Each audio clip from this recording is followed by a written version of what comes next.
Riflettiamo. La frana, la sparizione nel nulla di un ambiente, di un territorio, di tante persone, la cancellazione della vita. Sono tormenti che tuttora, 60 anni dopo, turbano e interrogano le coscienze. Riecheggiano ancora al cospetto della diga le parole pronunciate esattamente un anno fa dal Presidente della Repubblica Sergio Mattarella. Era il 60° anniversario della tragedia del Vajont. L'Italia guardava Longarone. Un anno dopo il registro è più intimo, si ritorna a una sfera di comunità. Quest'anno sicuramente è una celebrazione più sobria che abbiamo concentrato in alcuni eventi. La giornata sarà scandita da commemorazioni civili e religiose, su tutte la deposizione della corona al cimitero monumentale di Fortonia, in serata la veglia in chiesa e il rintocco delle campane alle 22:39 esatte, l'ora della catastrofe.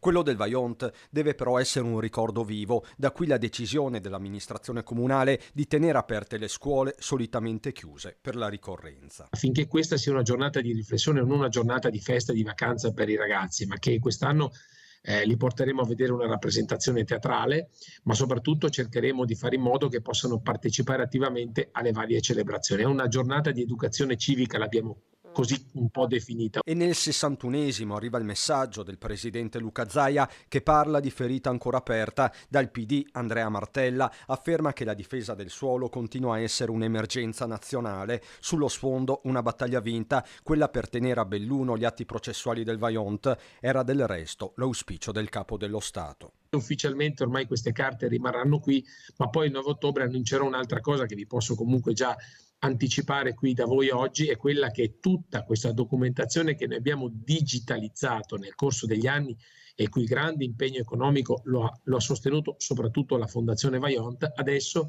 nel portale del Ministero della Cultura è a disposizione di tutti.